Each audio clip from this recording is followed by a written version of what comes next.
Monday, October 28, 2024, Audit and Finance Committee meeting. We are going to get started, and I'm going to start with our majority council by taking attendance. Madam Chairwoman, Ms. Willingham. Present. Reedy. Here. Clay is excused. Camiso. Here. Jamalowitz is on his way back. Ray Joyce. Here. Lakakis. Yes. Bergor. Here. And Grimm. Here. You have a quorum. Thank you very much. All right, let us proceed. The first item is approving the previous meeting minutes. Okay, I got a motion from Ms. Lakakis, I got a second from Mr. Reedy. All those in favor? Aye. Opposed? Unanimous. Thank you very much. Items 2, 3, 4, and 5 are tabled at request of sponsor. We are going to take 21 out of order. 21 is authorization to enter into the 2024 Albany County Municipal Cooperative Health Benefit Plan, NYS DFS MCA. Okay, thank you. Ms. Clement. Ms. Clement, Good evening. tell us who your guests are.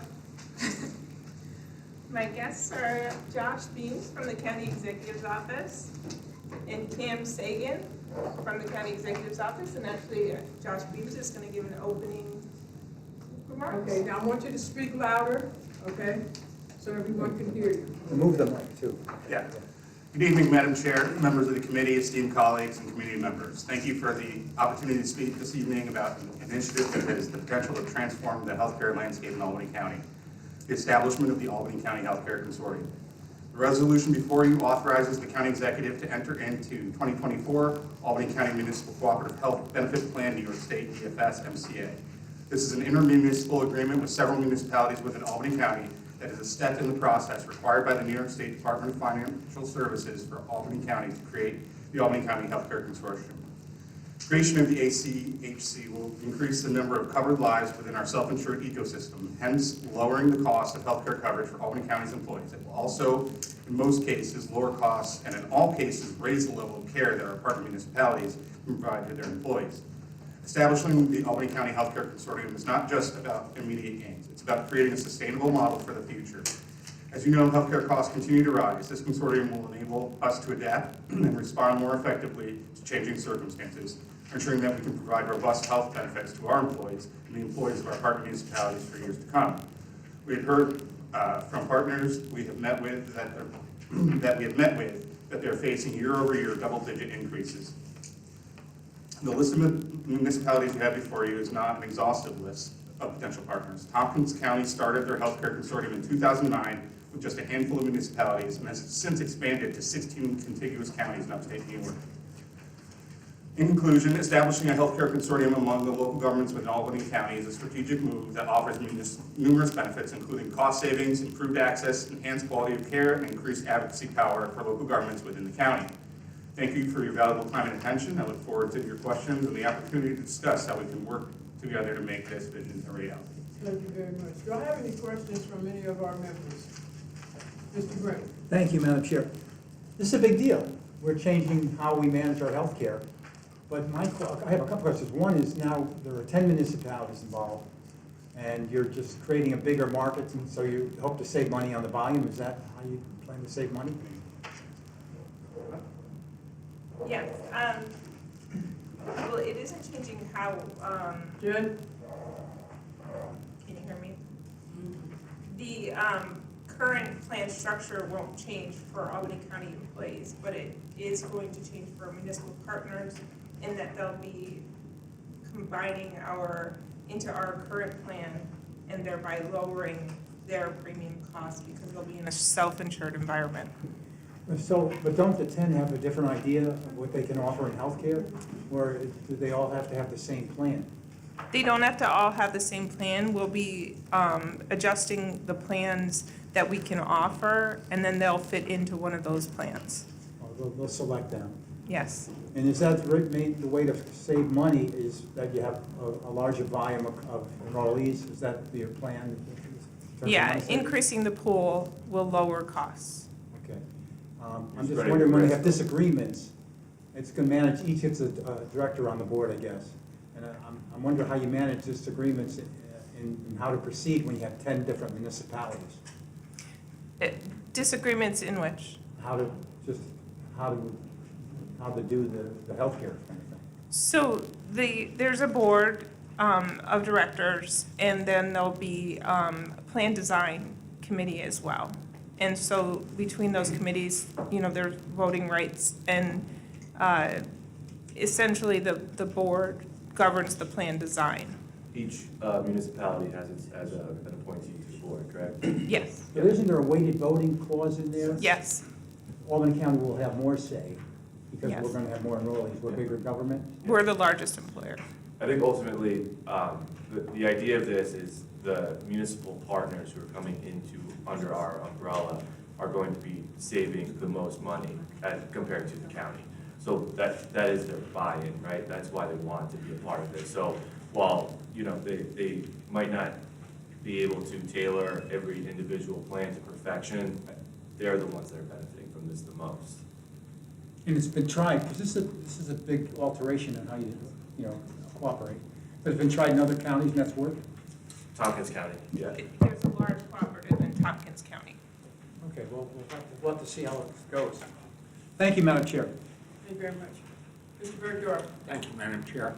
I've got like 3 small buckets of questions. I don't understand, so for example, one of the potential additions is one of the larger school systems, right? Now, they obviously have contractually negotiated their insurance with their employees. How do they come in and they're gonna have a different policy than Albany County has, or they have to upgrade their policy? Or is it like a common denominator policy where everybody has to be the same? Or can these 10 interests have 10 different specific policies that match what they've collectively bargained? So the plan will offer comparable or better than what they're currently providing under their existing plan. When we went self-insured many years ago in 2007, I believe, we blended the best of all of our plan structures together into one plan. So Albany County plan exceeds the benefits currently offered under most plans right now.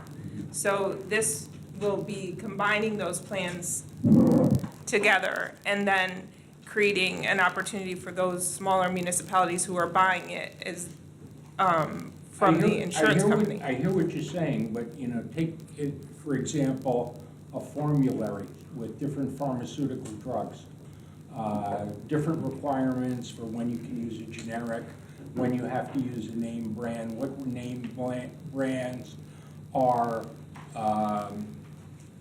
reimbursed or covered under the formulary. Does this assume that everybody will have to morph into one formulary?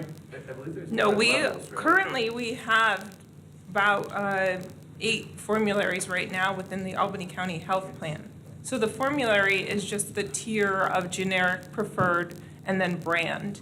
And then the copay that you pay in each of those differs for each of our collective bargaining agreements. So within this plan, we will have those different structures.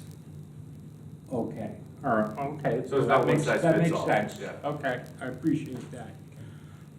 Now, is there a, may get my letters mixed up, a TPA involved with this to pull it all together, an insurance professional, consulting firm? There will be an administrator for each of the plans. So for the medical, pharmaceutical, dental, there'll be an administrator. Like right now, we have Anthem as our administrator, and then we have Express Scripts for our pharmaceutical. Okay.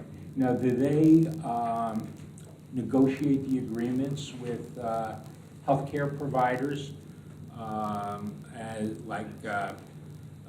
covered lives rather than individual instances? It used to be when you went to Albany Med would pay you a certain amount for an ICU bed and a certain amount for another bed, but now they have broader covered lives coverage that they negotiate with the carriers. Is that something our TPA will do? Under a self-insured, they have agreements with the individual medical providers for rates. And Who- those who were, does? the actual administrator of the Okay. health plan has a reimbursement rate with the provider that's within their network. So they've negotiated those rates, and that's what our agreement is with that third party, is to administer the rates that they have negotiated. And then they bill us back that rate. Okay, so Under they self-insured. negotiate the rates with the providers, the different Yes. hospital systems, nursing homes, et cetera. Okay, and is this gonna add any staff costs to us? Initially, we're gonna be absorbing the costs with our existing staff. Yeah. And, yeah, so there will be an administrator function as well within the county. But that, all, part of that is reimbursable through our municipal partners, because they're gonna be contributing to the system. So. It's like the water purification system, 8 members, percentage Correct. contribution to administration, Yeah. overhead, that sort of thing. Yeah, I mean, this agreement here obviously doesn't have fiscal impact, but if there were to be, additional personnel costs, we'd be coming back to this group here to get approval. But yeah, we imagine that there's going to be some level of personnel cost to this, but between the savings and the contributions from our municipal partners, I think it'd be minimal.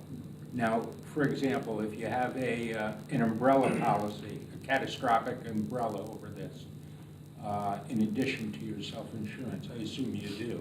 We'll have stop-loss insurance. Yeah, so is that something that we procure as a county for a larger amount now? Or is that something that each individual participant would have their own? That's within the consortium. The consortium as a whole will have stop-loss just for the insurance. Okay. The health They'll have a insurance plan. catastrophic umbrella. Yes. Okay, and they will bid that and procure that, or is that Yes. Albany County's responsibility? It will be bid as part of the consortium under the agreement. Okay, but is the consortium a separate entity that enters into its own agreements as opposed to we, Albany County, we hire the component elements? It'll still be subject to the procurement under Albany County. Okay. All right, thank you. All right, All right, yes, just reading. just a quick question, Jen. Okay, reading the language here, I know it does say that, in most cases, this should be lowering costs for Albany County employees. And then in all cases, it will raise the level of care that our partner municipalities can provide. Could you when it says most cases, it should lower costs, do you have a sense of, what scenarios it might raise costs through the consortium? I wrote that. And I apologize if I'm nitpicking language, but just, if there's any clarification you can give would be appreciated. I didn't want to speak in absolutes, which is why I wrote it that way. So I think in all cases, it probably will lower costs, especially year-over-year costs. So what is our yearly increase percentage? What's been the average? So approximately 7% year-over-year increases, whereas some of our partners that we've been going out and meeting with I heard about a 23% increase this year. I just talked to the mayor of Manans. It's like a 17 or 18% increase. So over time, it's definitely going to be, it's going to be lower. Thank you. And I will say I asked that in part because, as someone who gets health insurance through Albany County, we have incredible health insurance here. And my wife works for the state. We went with the Albany County insurance because our insurance does more for less than her plan. And I know most of us I talk to, our county health insurance is one of the best assets we have, to offer employees. Anyways, I think this is a great, I'm glad you guys are taking this step, but, and thanks for not speaking absolutes, but I just want to make sure we, giving its chances of making the great healthcare we have here in Albany County any less good than it is already. So thank you. All right, thank you. All right, do I have any other questions from any members? If not, I'll entertain a motion. Okay, I got a motion, second, I got a second. Mr. Knissel, all those in favor? Aye. Opposed? Unanimous, thank you very much. Thank you, everyone. Thank you. We're going to move to item 9 next. This is authorizing agreement with the New York State Department of State regarding the local government efficiency grant program. Mr. Wright Ramos and Carlson are here this evening.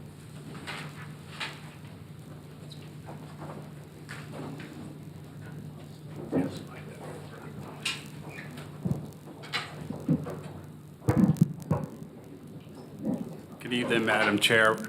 I'm Craig Carlson, Director at Albany County Hall of Records, and I'm with our archivist, Ricardo Wright Ramos. In the past, Ricardo Wright Ramos and our other archivist, Anna O'Neill, have written successful grants that help the Albany County Hall of Records and local municipalities, including Gilderland, Colony, City of Albany, Village of Manans. And tonight, I'll let Ricardo explain exactly what this grant details and what we're asking for. Good evening. So earlier this year, we were awarded, in partnership with the City of Waterville, a local government efficiency grant for $308,896. The purpose of this grant is to digitize records, both historical and vital, for both the county and the city, and to make them indexed and available to employees of both the county and the city, primarily to ensure that they are preserved for a long time and to make them easy to access for the citizens that need those records, whether it's for research purposes, whether it's for retirement, all sorts of reasons. This is a 5-year grant. The project should take us probably 2 to 3 years at most to complete, but fortunately we have a nice little buffer of time there. Any questions? Do I have any questions from any of the members? If there are no questions, I entertain a motion. Got a motion from Mr. Berger, got a second from Mr. Tamales. All those in favor? Aye. Opposed? Unanimous, thank you very much. Thank you. Item 10 is amending the 2024 District Attorney's Office budget for salary adjustments. The DA is here this evening.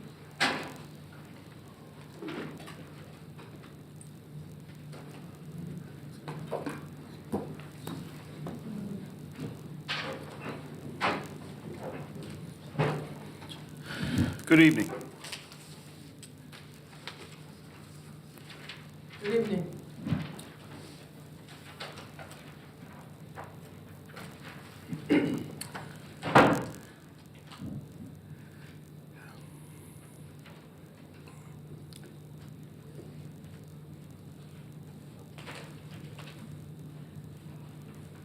Yes, good evening, sir. Good evening.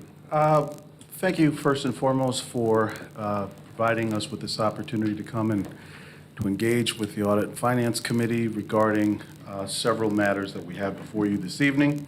I will begin with the first. The first is requesting legislative action to amend the Albany County District Attorney's salary in accordance with Judiciary Law, Section 183A. I have provided before this body all of the materials necessary to achieve that this evening, and we're going to continue to maintain our remarks to the 4 corners of the documents we've provided here today. All right, so on number 10, are there any questions? Yeah, I just have a question. Hold on. Okay, so I have a question from Mr. Grimm, then I'll take the chair, Chair Cunningham. Yeah, thank you, ma'am. I just want to clarify, this is a requirement of the state law that the increase the judges get, the DA gets. Yes, It's not the county deciding we're going to throw 20,000 more at the district attorney's office. that's correct. Okay, thank you. Thank you. Oh, I'm sorry. He's a member of the Oh, committee. yeah, yeah. No. No, I no, defer to the no, chair. go ahead. This parity with the judges, when did the judges go into effect? I believe it was in April of this year. April of this year. So does that, they sort of rarely do judicial pay increases, correct? We've experienced a few. I've actually included several of the previous increases along with the documents I've I'm asking a provided. question in a roundabout way. I should Yeah. probably just spit it out. If we make this adjustment now, and then we go through the budgetary process, is there any proposal to increase this number beyond this as an annual cost in the 2025 budget? No. So that's what I'm trying to Yeah. figure out. So this is parity for as long as these judges, these judicial salaries remain at this level. Correct. Thank you. Ms. Cunningham? Yeah, my question is sort of building off of Mr. Bergdorf's. So this change went into effect in April. Correct. So is there a mechanism that your salary would be adjusted retro to April? I believe I believe yes, that's the way it's been done in the past. Okay, thank you. All right, are there any other questions on number 10? If not, I'll entertain a motion. I got a motion from Mr. Demowitz. I got a second from Mr. Reedy. All those in favor? Aye. Opposed? Unanimous. Thank you very much. And then we're going to skip to, there are 4 additional items that were added, I believe they're in Granicus. Item 23 is authorizing the submission of a grant application to and an agreement with the New York State Division of Criminal Justice Services regarding the Crimes Against Revenue Program. Yes, as previously stated, this procedure is basically in keeping with our ongoing process of applying for, requesting permission to accept, in addition to then requesting authority to actually use the resources as intended. These are all grants from Crimes Against the Revenue Program. The second grant, Gun Involved Violence Elimination Partnership, and then the third is the Motor Vehicle Program grant, and then the last is the Aid to Prosecution. All right, so for the first one, the award amount is $299,710. Correct. Okay. We're voting on these separately. Okay. All right, so is there any questions on the Crimes Against Revenue? Mr. Bergdorf? I just have a generic question with all of them. Are these new monies to the DA's office, or are they continuation of existing grants? These are, Personnel in place. yes, So these are, will go to fund existing programs and personnel, not That is correct. necessarily additional. yes. Thank you. Any more questions on 10? If not, I'll entertain a motion. You have a question? So, excuse me, Chairman. Thanks. So these are the last one, the aid to prosecution grants. Mhm. So, and that's the largest one. Correct. 10. That's 20, I'm sorry. Oh, is that later? That, yes, yes. Oh, I'm sorry. We're entertaining them one at a time. This is what, 22? Oh, I'm sorry, we're on 23 right now. Okay, I'll- Okay, and that's the Crimes Against Revenue Program, right? Okay, so on 23. Motion. Okay, I got, you have a question? Okay, I got a motion from Mr. Bonowitz, I got a second from Mr. Camiso. All those in favor? Aye. Opposed? Unanimous. Item 24 is authorizing the submission of a grant application to and an agreement with the New York State Division of Criminal Justice Services regarding the Gun Involved Violence Elimination Grant and amending the 2024 District Attorney's Office budget.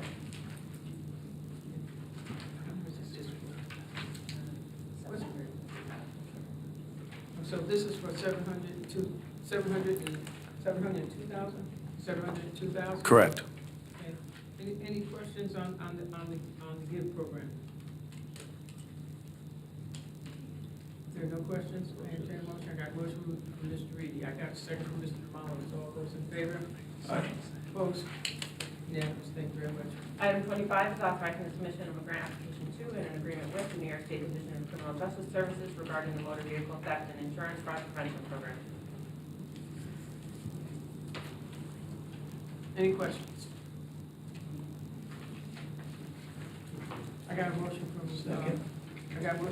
Joyce. Got a second from Mr. Reedy. All those in favor? Aye.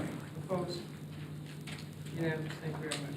And item 26 is authorizing an agreement with the New York State Division of Criminal Justice Services regarding the Aid to Prosecution Grant and amending the 2024 District Attorney's Office budget.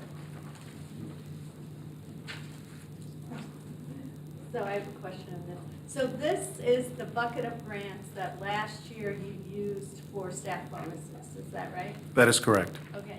And is it your intent this year to use them for staff bonuses again? Correct.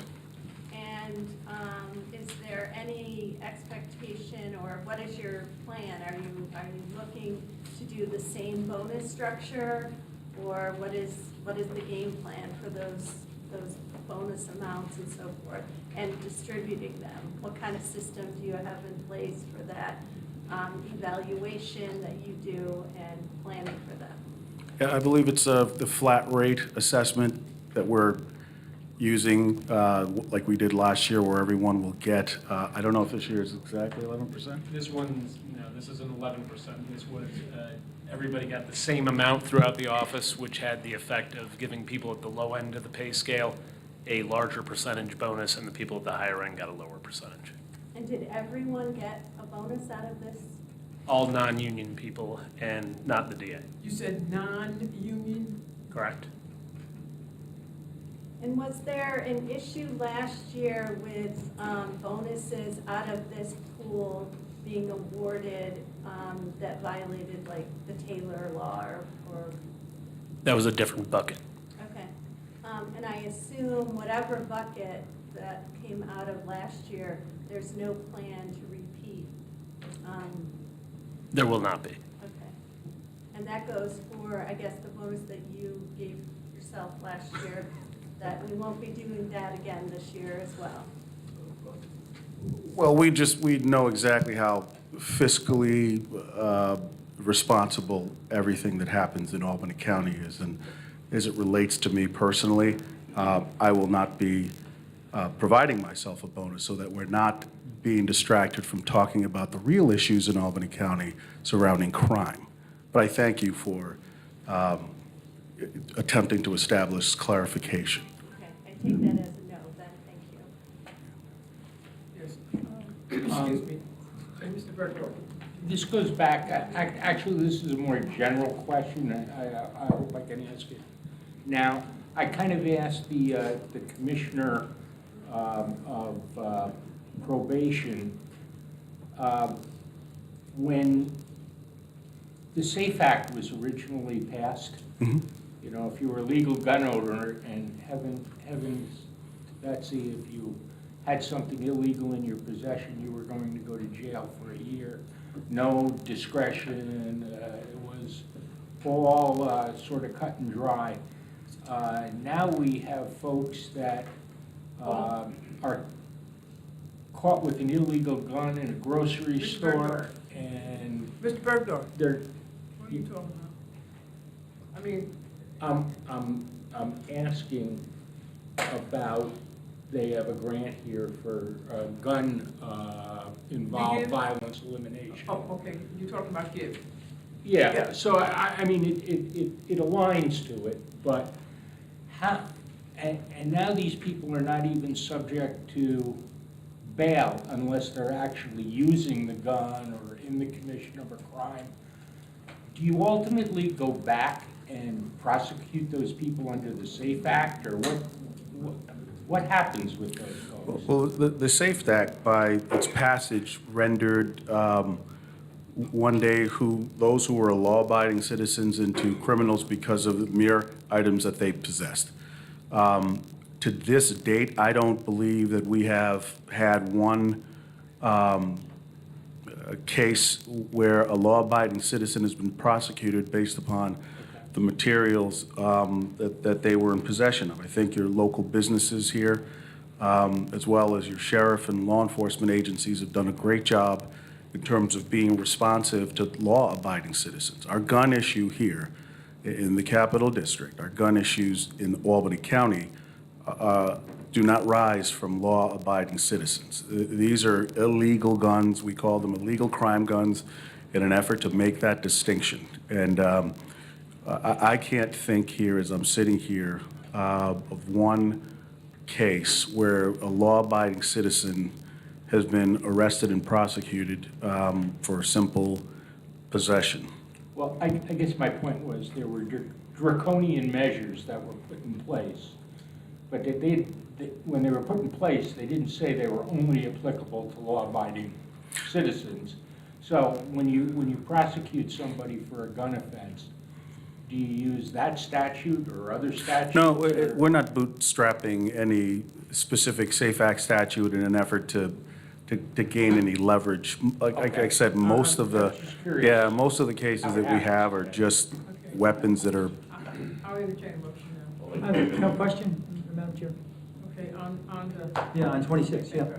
Yeah, thanks. Yeah, the state, this is a state grant, $1 million state grant. Correct. For bonuses. So the state recognizes they need to increase the pay of prosecutors because they're frustrated.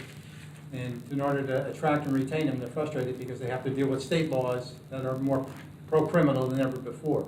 correct. Is that the rationale? The state's granting the money, and by doing so, they're conceding they made it so difficult to keep prosecutors.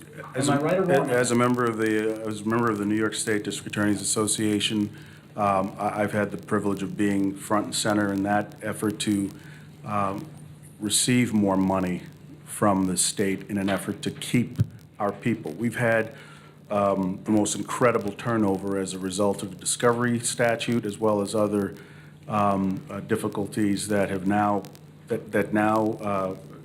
are involved in doing our job that we've been doing, in my case, for 27 years. All right, thank you very much. All right, I got a motion from Mr. Reedy, I got a second from Mr. Malowitz. All those in favor? Aye. Opposed? Unanimous, thank you very much. Thank you. Thank you. Thank you. Yep. We're going back to item 11, authorizing an agreement with the Aquarius Capital Solutions Group regarding actuarial services. I'm told it is those.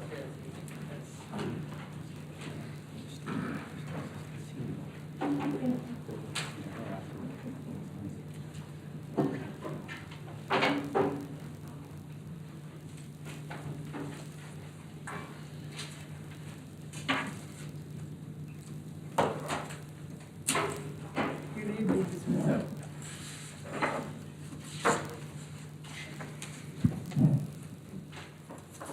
You may proceed.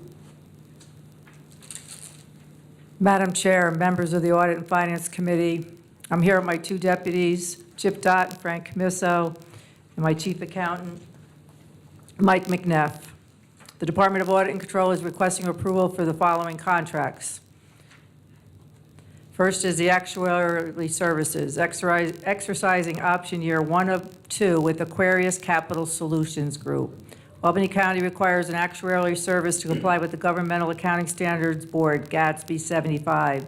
That financial reporting relates to post-employment benefits, OPEB, for which the county will utilize the professional services authorized by this resolution. We're requesting approval for this actuarial services. Okay, you said this is option 1 of the 2 years, so this is, okay, this is not a renewal, this is for the option. Correct, one of 2. Okay. Any questions on that? No, entertain the motion. Okay, I got a motion from Ms. Reed, I got a second from Mr. Malowitz. All those in favor? Unanimous, thank you very much. Item 12 is authorizing an agreement with M&T Bank regarding banking services. Item is requiring banking services, exercising option year 1 of 2 with M&T Bank. Albany County requires a banking service to continue regular operations. Requesting approval. And is this also an option? Correct. Banking services exercising option year 1 of 2. Option 1, okay, option 1 of 2, okay, all right. And I got a motion from Ms. Lucas. I got a second from Mr. Reed. All those in favor? Aye. Opposed? Unanimous, thank you very much. Item 13 is authorizing an agreement with Hodgson Russ regarding bond counsel services. Bond counsel services exercising option year 2 of 2 for Hodgkins Russ. Albany County requires bond counsel service to prepare, review, and deliver all required standard documents and material terms for the issuance of bonds in a timely manner. Requesting approval for Hodgkins Russ, option year 2 of 2. Is this, and that's 2025? Pardon me? That's 2025, option 2? Correct. All right. Any questions? Yes, Mr. Bergdorf. Does Hudson Ross also have separate contracts with other entities under Albany County's umbrella, like the Advance,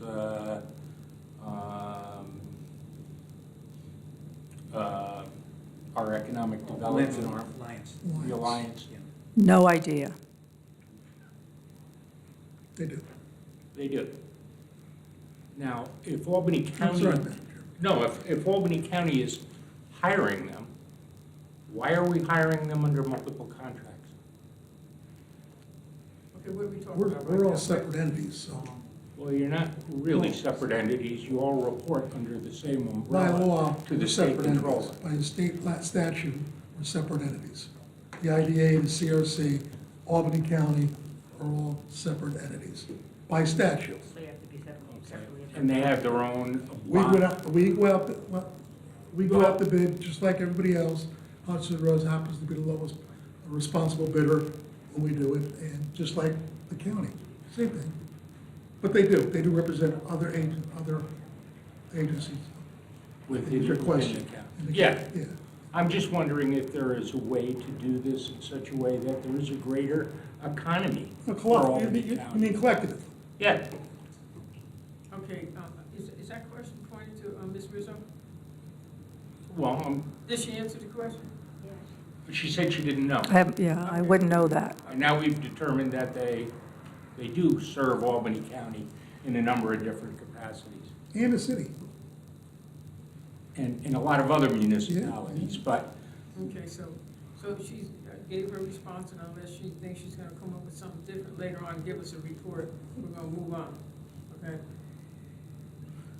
All right, can I get a motion? Wait, motion. I got a motion from Mr. Reed, I got a second from Mr. Joyce, all those in favor? Aye. Opposed? Unanimous, thank you very much. Item 14 is authorizing agreement with Capital Market Advisors regarding financial advisory services. For financial advisor services, entering a new contract, 3 + 2 one-year extensions. Recommending Capital Market Advisors. Albany County requires financial advisory service to advise the county throughout the debt issuance process. This includes, but is not limited to, providing analysis regarding the county's credit rating for the rating agency, current market conditions, aiding the county in structural issues and offerings, and assisting the county in selection of the underwriter. There was a total of 4 companies that responded to the RFP. 3 people in my office independently rated each company. The purchasing division concurred with the recommendation and all concluded that CMA had the highest rating, requesting approval from the committee. Okay, so this one is a new, Correct. okay, this is a new contract. All right, any questions? Mr. Yes, Chris? thank you, Madam Chair. That's a familiar name. They had a little bit of a snafu when they were going over all the grants. Is this a completely different branch? And how can you convince me that they're going to do a better job than they did with the last one? This is a different group than works on the ARPA, and we have been working with them for several years. I've worked with them since I started in 2020. I think they do an outstanding job, and it's key players within Wall Street, and they're very in tune to the market. Thank you, Madam Chair. Any other questions, Mr. Bergo? I'll move this. Okay, I got a motion from Mr. Bergo, I got a second from Mr. Katz, all those in favor? Opposed? Unanimous, thank you very much. Item 15 is authorizing an agreement with BST and Realty CPAs regarding independent auditing services. This is for independent auditing services, exercising option year 2 of 2 with BST as the CPA. Albany County is required by New York statute to have an annual independent audit. Passage of this legislation will fulfill this requirement for 2024 fiscal year through independent auditing services to be provided during 2025. Requesting approval. Okay, no questions, so I have I got a motion from Ms. McCackis, I got a second from Mr. Chris, all those in favor? Opposed? Unanimous, thank you. Thank you very much. Thank you. Item 16 is supplemental bond authorization for various capital improvements for county-owned garages and parking facilities.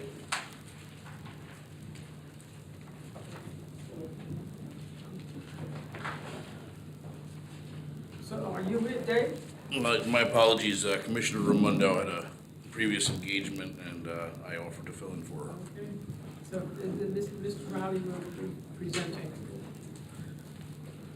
So as stated off of the agenda, this is to seek financing authorization for an existing capital plan project. Previously, the legislature had approved $350,000 out of $3 million for the project in 2024. DPW is now requesting the full amount, the $2.65 million remaining, to bring it to a total of $3 million flat. This project can be used for highway garages, including but not limited to, well, any highway garages. Are there any questions? Thank I you. got a motion from Mr. Demonis, and I got a second from Mr. Reed. All those in favor? Aye. Opposed? Unanimous. Thank you very much. Item 17 is bond authorization for the Albany County Nursing Home Vehicle Replacement Project. Director Olson is here.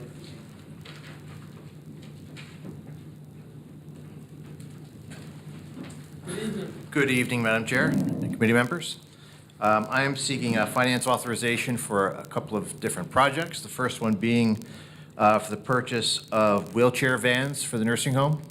We currently utilize a third party for transportation of our residents who either need a wheelchair or a stretcher for their transportation to and from medical appointments. We're seeking $250,000 to purchase these vehicles. This would be contingent on the nursing home requesting and seeking to be a provider within New York State to get Medicaid reimbursement for this purpose. I'd be happy to answer any questions. Yeah, I got a question. So I know right now with the third party, there is, there's a separate cost to, okay, to the resident. Correct. So depending on who's paying for the care for the resident in the nursing home, if Medicaid is paying for it, Medicaid will pay the cost of the transportation. If they are a private paying nursing home resident, then it would be a fee-for-service structure. And we would most likely mirror what the current providers are charging. Okay, so that includes the nursing home charging an additional charge for those services. Correct. Any other questions? Mr. Yeah, thank you, Madam Chair. So essentially, you're eliminating an outside vendor and bringing it in-house? That's what you're doing? Exactly. So you've crunched the numbers and decided if the certification goes well, that you could save money by doing it that way and maybe provide even better service? Yeah, most likely this will probably be a break-even proposition, but we'll have the ability to control all aspects of the service. Especially when you're dealing with transportation every day. Having it in-house, they seem to me is a little simpler, more simple than having outside vendor. Yeah, exactly. So we'll have control. In 2023, we had over 1,000 visits of nursing home folks going to and from medical appointments outside the nursing home. They all went to outside vendors who don't always have our priorities first. Thank you. Thank you, Madam Chair. Yeah, Mr. Jamal. Thank you, Madam Chair. I got to compliment you and commend you on that program. That's an excellent program. I'm at these medical facilities, and a lot of times they're waiting for that van to come. And at least now we're going to have some kind of control on what time they're going to get there, what time they're going to get dropped off, and not have to wait from the company that goes around and picks them up and drops them off. If they're on the other side of town, and they go over on this side of town, then we're not going to have that problem. Yeah, sometimes they're waiting hours on end for the person to come back to pick them up. Yeah. Okay, so I just have one more question. So, since it is going to be under the nursing home, so the drivers will be an employee of the nursing home? Correct. Every time the van would go out, they would have a driver and an attendant.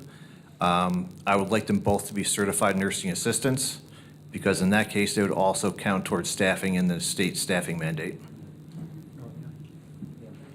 Good. All right. Any other questions? If not, I entertain a motion. We have a motion from Mr. Smith, so I got a second from Mr. Jamal. It's all those in favor? Aye. Opposed?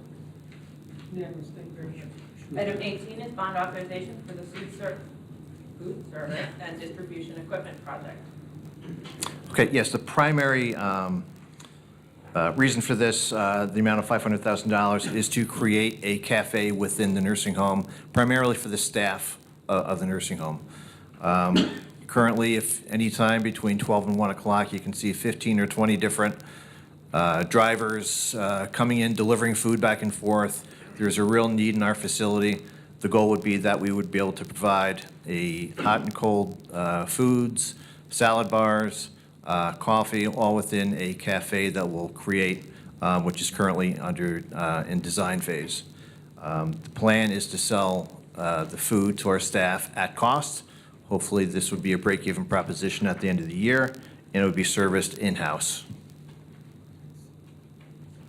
Would daycare center people be able to participate in that also, or you don't know? The staff would be able to, correct?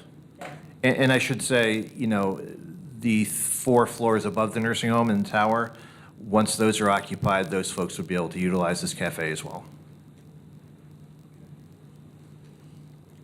Is the cafe going to be, have you thought about leasing operation of the cafe, or are you talking about doing it with internal food service staff?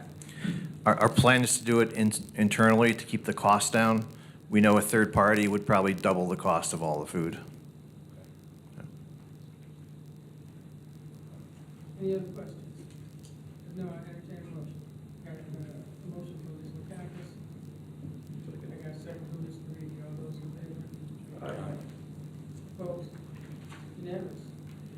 Thank you. Thank you very much. Item 19 is amended resolution numbers 489 and 490 for 2021 as amended regarding New York State Homes and Community Renewal Community Development Block Grant CARES Act funding.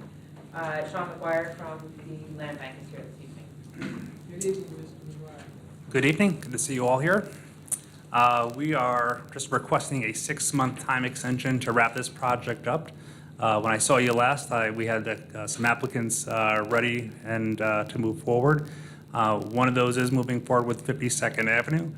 48 2nd Avenue, unfortunately, the buyers that we identified had decided not to move ahead. We did engage a real estate agent to help us sell these properties, and so we've had Trayvon Williams from Greenwood Real Estate helping us, and I expect to see 2 qualified applications presented to us tomorrow, which is the deadline for applications this month. Any questions, Mr. Berger? Just generally speaking, I think when we went down this path, we were sort of the opinion that these were going to be, you know, really real prizes, if you will, in the community in terms of replication cost and that sort of thing. Why is it taking so long to find qualified candidates who can see it through the financing stage? Yeah, great question. When you take a look at you know, any home buying, home selling, there's a large universe of folks that are out there looking.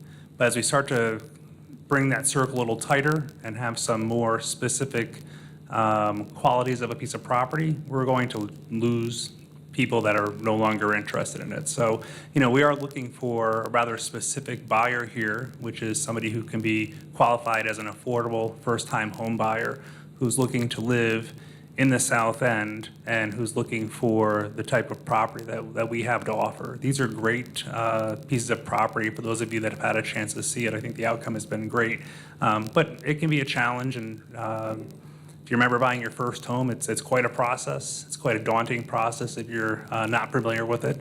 But we've been working with our partners, and again with the real estate agent and with our team to make sure we get these people across the finish line. That one of those, with the 52nd Avenue buyer, there's been a lot of work that our team has done to get her to where we are. I just signed that contract maybe about 10 or 14 days ago. So give you a sort of an idea as to how long it takes to get them there. It takes work. Yes, I've had, yes, I've had a chance to go through those buildings. Very nice, did an excellent job there. And so whoever buys those pieces of property do have a nice, really nice living space that they're going to be going into. I will say that. Yes, Mr. Yeah, President. thank you, Madam Chair. I'm going to vote for this because it's just simply an extension. So I understand that, but it's really clear that this so-called $1 million rehab never should have taken place, and these extensions are proving it. We put $1 million into these renovations, and we can't sell them for 250 grand. That tells me that's really poor financial planning, and I hope we don't see a repeat of it. Thank you, Madam Chair. Okay, that was a statement, nothing else. All right, so can we have, Yep, thank you. Can we have a motion? I got a motion from Mr. Jamal, and I got a second from Mr. Joyce. All those in favor? Aye. Opposed? Unanimous. Thank you very much. Thank you for your continued partnership with us. All right, item 20 is authorizing the conveyance of real property located at 204 15th Street in the city of Watervliet. Pat Curran is here this evening. Good evening, Madam Chair, members of the committee. This request is a simple request to convey a tax foreclosed property in the city of Watervliet to an adjacent property owner. It is for $600. The property currently is an empty lot next to this individual's place of residence. It has no equity in the property right now. Do I have any questions? Yes, thank you, Madam Chair. Yeah, this jumps out at me. It's $600. The guy, I read the letter, he said, hey, I'll give you $600. To me, that's the beginning point for negotiation. It's assessed for $13,000.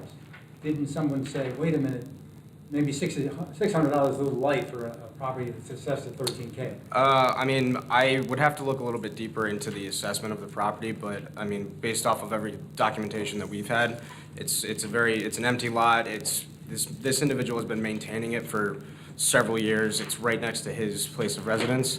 But I mean, I'm happy to look into it a little bit further and look into the assessments of it. But I've seen the assessment, it's $13K. I just feel like these, a lot of times, I know you have a lot of these, but it's a chance to negotiate. I think we could have gotten more money than $600. Sure. And I hope moving forward, we're more mindful of the fact that, you know, we're trying to raise money for the county. And this is, on the face of it, doesn't look like a very good deal.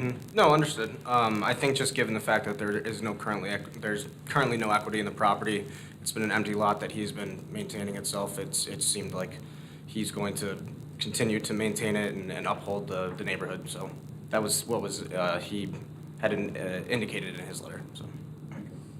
Thank you, Madam Chair. Is that, what's the size of the lot? It's like standard 40 by 100 Yeah, lot? it's a very small lot. I mean, that's a good rate. That's a good, I mean, we got hundreds of them in the city of Albany. And, you know, if we could get $600 for some of these, we'd be happy to heck. And the more important thing about them is that they're the abutting property owner. That's what I like. The guy next door is gonna maintain it, keep it up, you know, maybe throw a fence up. So it's well worth the $600 or whatever you can get from the, I mean, we've sold many of them for $1. You know, I mean, so $600 is a 600% profit, which I think is wonderful. Thank you very much. Okay. Oh, okay. Second. I got a motion from Mr. Joyce. I got a second from. I said. Not you, Mrs. Dacus. All those in favor? Opposed? Unanimous. Thank you. Thank you. Item 22 is a resolution of the County of Albany, New York, authorizing the execution of a financing agreement by and between the county and the Albany County Pine Hills Land Authority and related agreements in connection with the foregoing. And so we have Mr. Sagan and Mr. Riley. Not as good as last week when I had Mr. McLaughlin next to me, but Cam's a very close second. So thank you, Madam Chair, rest of the committee here.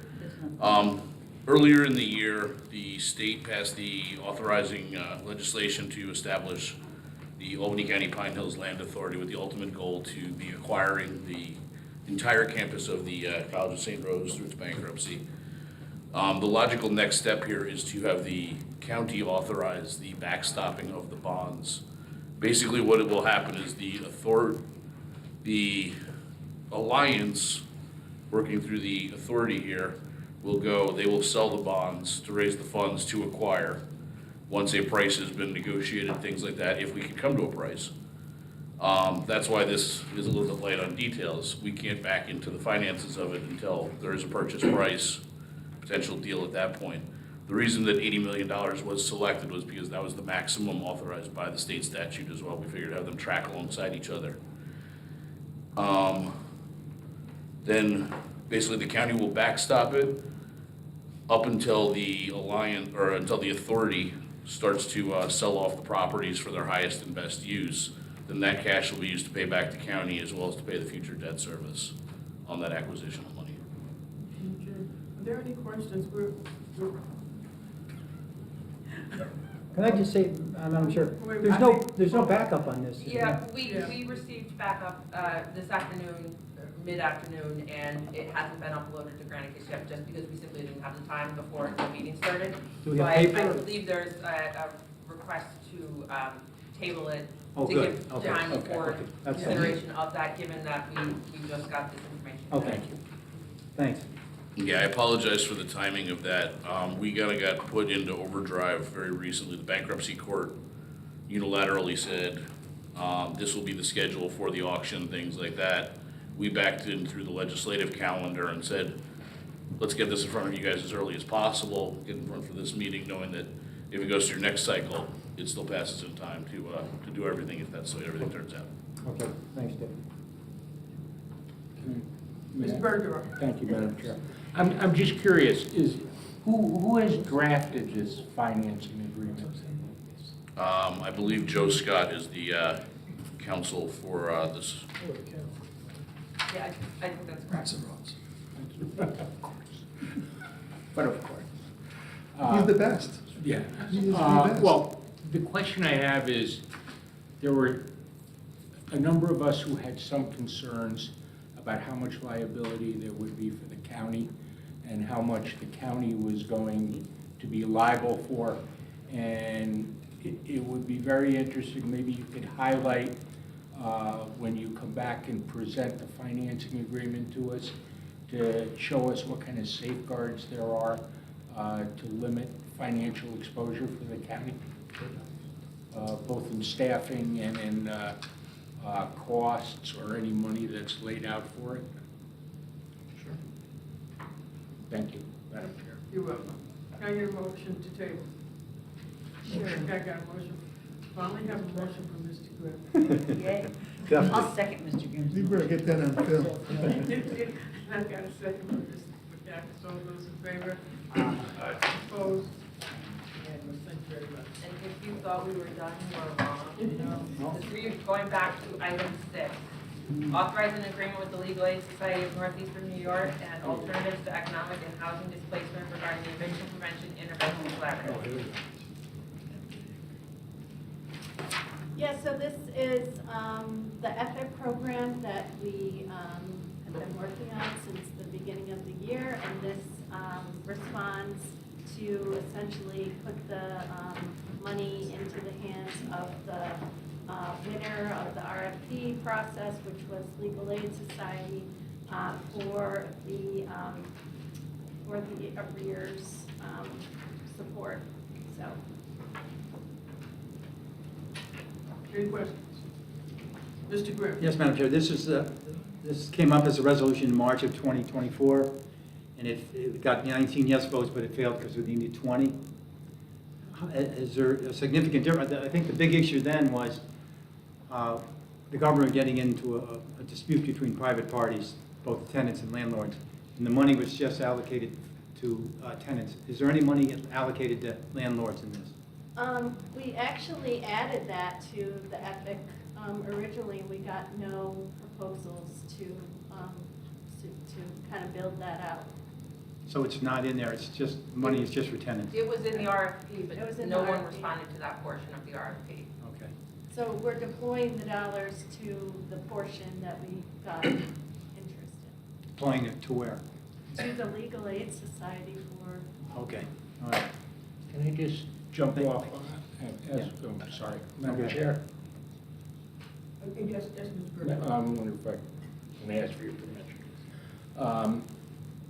So we put out an RFP and we created options. We didn't say we want a program that provides assistance for renters and and, not or, and a program for landlords. No, we outlined all the different elements of that new EPIC program, and some of the, knowing that certain respondents would not be able to, don't have the experience or the bandwidth or the interest or the expertise to do all the facets of it. So we accepted RFPs for the portions of it, and evaluated kind of what we had. We didn't get a lot of RFPs. Responses. To be clear, the same organization cannot represent both tenants and rentors, the landlords. So it would have had to have been different programs anyway, which is why it was broken out separately. There was something for the arrears, there was someone for representing tenants, and there was one for representing landlords, and no one responded to the portion related to landlords. Probably because that's not a known commodity. Like tenants have tenants rights organizations and legal aid and that sort of thing, whereas landlords don't have a similar type program.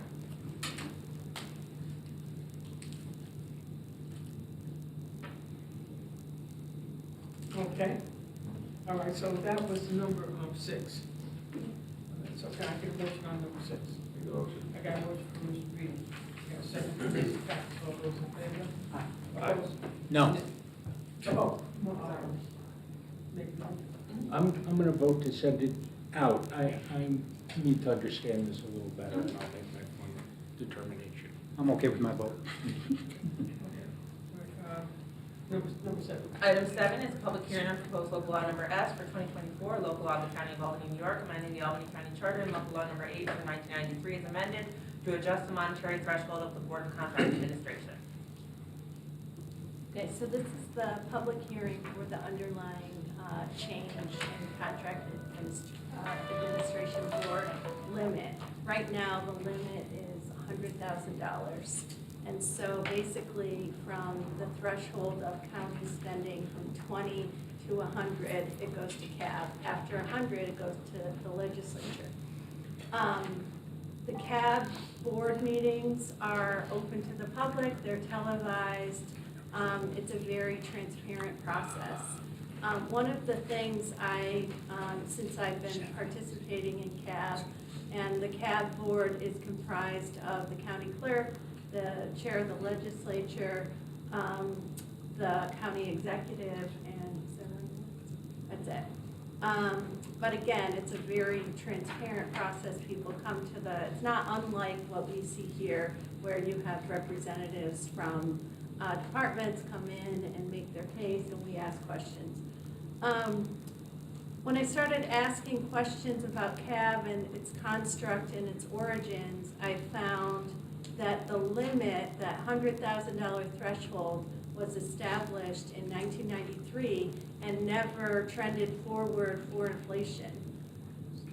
Because in my experience, I've noted that, and been told by some of the different departments, that the CAB process, because it's a streamlined process, because of the dollar amount being the 100, it creates a very efficient process if you're trying to secure funding to repair a bridge or a DGS project.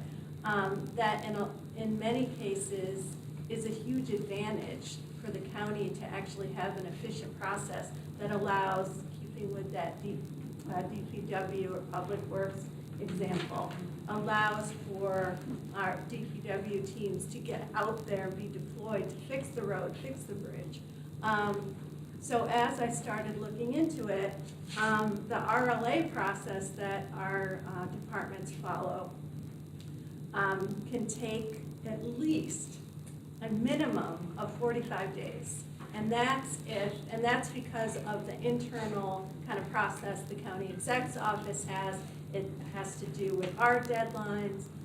It has to do with kind of meeting this calibrated calendar that, sometimes someone's on vacation. Sometimes somebody in the exec's office who's looking at it misses the handoff. So in some cases, it can take well beyond 45 days. It can take 60 days. days, it can take 70 days, 90 days even.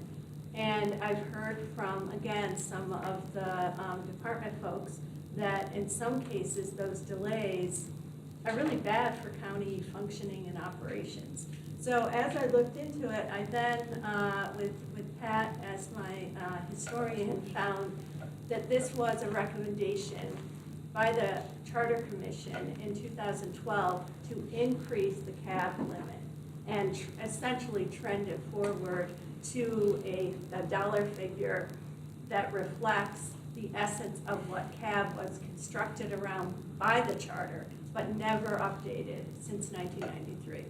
So I took the opportunity to have Pat took the opportunity to draft up a local law for consideration. And again, this is an efficiency, I think, mechanism that would allow us as a county to update to a level that meets a threshold today that would be the dollar figure that was set in 1993, but would create a lot of efficiency. One final comment. I would expect that if we did this, we would see obviously more robust cab agendas, right? We're gonna take some of the projects that right now go to Public Works, and I would suspect that we will see cab meetings that this body pays a lot more attention to, and I think we should. I think that we should be doing that now. There is robust discussion, there's debate, there's questions and so forth. And I think that's fully appropriate. Happy to take questions. Okay. Hey, just a little history on CAB. When we developed that, it all came about when this legislature's agenda used to be like this, because we were voting on the paper towels at the nursing home. You know, we were voting on pencils and everything else that was out there. And to create a CAB to take all that off the agenda so we could concentrate more on the more items that were urgent. And so, you know, it takes time to update it since 2012. And that's how it came about. So it's only going to make them more efficient and make us more efficient. Did I see somebody else's hand over here? No. Mr. Bergdorf, please. Aren't there some classes of procurements that CAB can't do?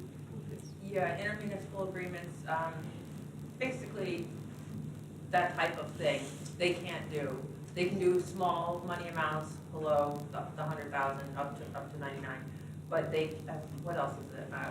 So anything that needs bonding. Yeah, anything that's a conveyance, anything that needs bonding, anything that's an intermunicipal, those are all things that they're not allowed to do just by virtue of state law. So we're not changing any of those And the charter, underlying. sorry. Excuse me? And Yeah, the charter. we're not changing that. Okay, so there's Yeah, we no cannot change changing to the underlying regs. Yep, we can't change, I mean, absent a charter change, we can't change them. Now, what are we tracking, the consumer price index or something? What? Yeah, we kind of linked it to, okay, if we do this, let's say, for the sake of argument, we approve this threshold, then in 15 years, is someone No, who's I going to be get it, I sitting get in it. my seat saying, gee, we haven't trended this for inflation. Is it a national standard? What are we actually pegging it to? What is it, the inflationary? The consumer price index, I believe, is a national inflation. Well, there are all sorts of different price indexes. I don't know if Mr. Riley can comment on that. You didn't see that? I agree with you, there are many different indexes, I don't know which one they're choosing to make it. Can't hear you over It's there. the one you Right, choose. yeah. Hold on, Mom. Yeah, it's just which inflationary index you link it to. I'm not just saying that, it literally charges the commissioner of management budget with. No, I'm sorry, I did not With, catch that piece. I was actually looking up to see the one that I use. Pick for an other index, things. any index. You know, if it were me, I'd link it to something like the Social Security increase annually, which is something that is universal. It happens once a year. It's good for some people, bad for others, but I would rather use an index that the legislature chooses rather than having discretion. You might find an index that's at 2% or an index that's at 10%. And it's obviously, you know, which one you're going to choose. I think it ought to be referenced. I mean, the law in there. itself says whichever one is chosen by Department of Management budget, so. Would you like me to suggest one right now, because we've used it in other contracts, like with the arena? The CPIU, it's the urban, CPIU, it's the urban index, so it goes more for, you know, urban and suburban areas versus like rural and farming, but But it is. isn't there an average of the two that is just standard CPI? There is a standard CPI, yes, there's many. Yeah. Many. That's what I was saying, something like Social Security, boom, No, once a year. CPI is used for, It's gonna be one of the CPIs. Let me do a little research and I'll get back to staff on that, Very good. okay? Okay. I see that was up, but no, okay. Sorry. Thank you, Madam Chair. The way I read it, the composition of the CAB would remain the same. It would be the county executive, the clerk, and the chair of the legislature. All right, this is my question then. Why would members of the legislature give away some of their authority, their influence, their right to oversee budgets, and put it into the hands of 3 people? So from going 100,000 to 215,000, that's giving up some of the influence and authority that the members of the legislature have. Secondly, there's no Republican minority conference appointee on the CAB. So basically, I'm saying our 10 Republican members in the minority are shut out of a decision-making process that's now going from 100,000 to 215. So our 80,000 constituents would basically be shut out of this arrangement, which would obviously lead to a lot more ability to approve contracts. I don't know why we should support this as members of the legislature. well, again, I mean, I don't look at this as a lot of lack of oversight. This CAB already is a transparent process. Now, you or anyone around this table might not be paying attention to it, and we should. We should all be looking at the CAB agenda. I'll tell you who looks at it is our controller, because I get questions that I ask on her behalf. So, I mean, the oversight and the transparency is already there. All we are doing is updating from a dollar value that was set, you know, years and years ago to reflect where that dollar value would be today. It's essentially the same apparatus, the same construct. We're just updating the dollar value. And again, there are many instances where our current RLA process, and I understand it for very large projects, but there's a lot of, you know, $150,000 projects that this body is evaluating that, you know, we spend 30 seconds on because they make sense. They're infrastructure projects, and yes, we might ask a question about where it is and, you know, other interesting things that still those questions could be asked. But I'll tell you, some of those delays cost us in downtime, and they cost us as inefficiency. And if you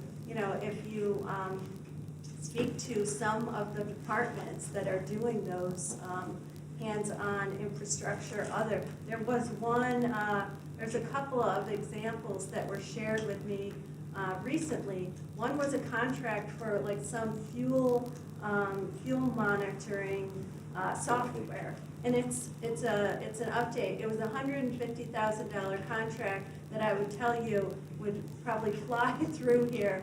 Now, is that something that for us would create efficiencies enough that maybe more time we would spend on other issues because we had the time, or maybe we would be focused on local laws that we would put more time in?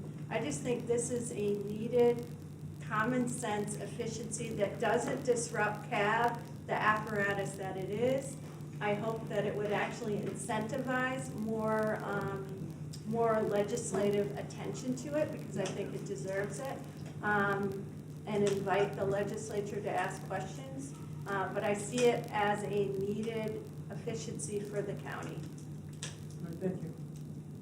Can I get a motion? Madam Chair, can I respond to that, because it was directed at me? It's not about transparency. This is about shutting us out of even more contracts. Would you agree to have a minority conference representative on CAB?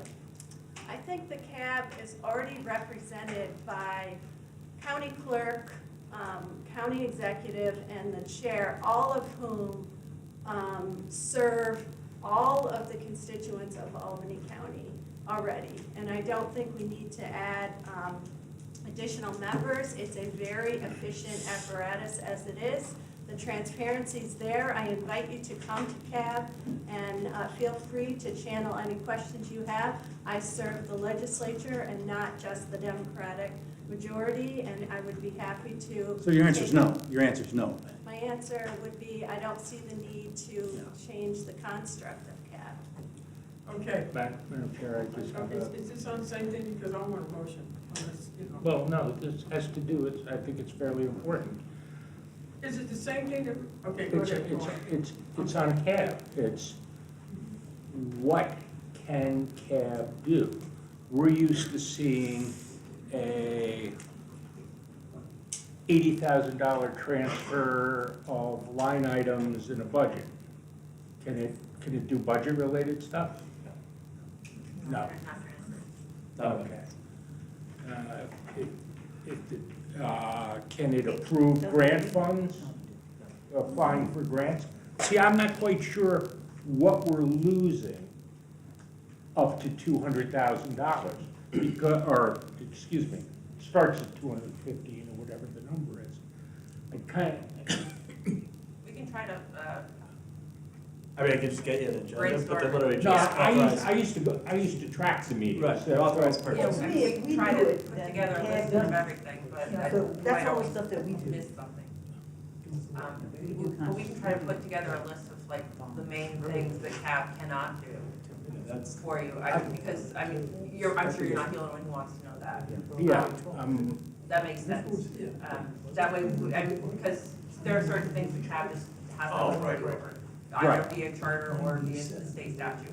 So there are certain things that the legislature cannot delegate away. And we can look up that. I mean, can it do RFPs if it comes in at It can $90,000 grant or? things that have been bid, Yeah, can you, the RFP is just a as long as it's request below a certain for amount. proposals, so that's just a department level thing. Yeah, But when you get to the proposals. point when they are making a recommendation to adopt an RFP. Little purchasing does that, so it's the same entity. No, we do that. Purchasing makes a We do that above recommendation to 100,000. us. Yeah, we do that above 100,000 currently. Now we would do it over 200. Yeah. So we could have entire construction projects, small If they're small. projects that could that could go I mean, we currently do, right. for smaller projects, yeah. Okay, I'm just trying to, understand. I think you expressed a really legitimate, question. I really do. And we'll try to pull that together, because I'm sure you're not the only person who has that question. Not everyone knows what it is. I think law. Yeah, law, this one. It's not our rules. I'll tell you what, though, I am not gonna be at the law committee on Wednesday night to talk about this, so it's gotta wait, and this isn't like a rush thing. I do feel strongly about it, it's, in my mind, it makes sense as an efficiency, but happy to table it for tonight, and come back. This is just a public hearing, though, isn't it? Yeah, it's a public. Yeah, I think we No, I should know, hold the but public I'm- hearing. Yeah, but you want to know what you're passing. Right, Yeah, right, okay. but we're gonna be talking about that in just a second after Okay. we go through the public We should hearing. move the public hearing. But happy to table them both until the next, Because it can't move out of law unless you have it's a not prime gonna move sponsor. out of law, and I'd rather do it myself, because I obviously feel very strongly about this. Well, I mean, there's a great deal of merit to it in terms of if we have something that hasn't moved for 30 years, where we set a value 30 years ago, you can debate what the current value should be, but it shouldn't be a number from 30 years ago. Agreed. I don't always agree with you, but tonight, You know? we're in alignment. Thanks a lot, Paul. Wonders never cease. This is a crazy night. You agree with you? He's seconding the moving things?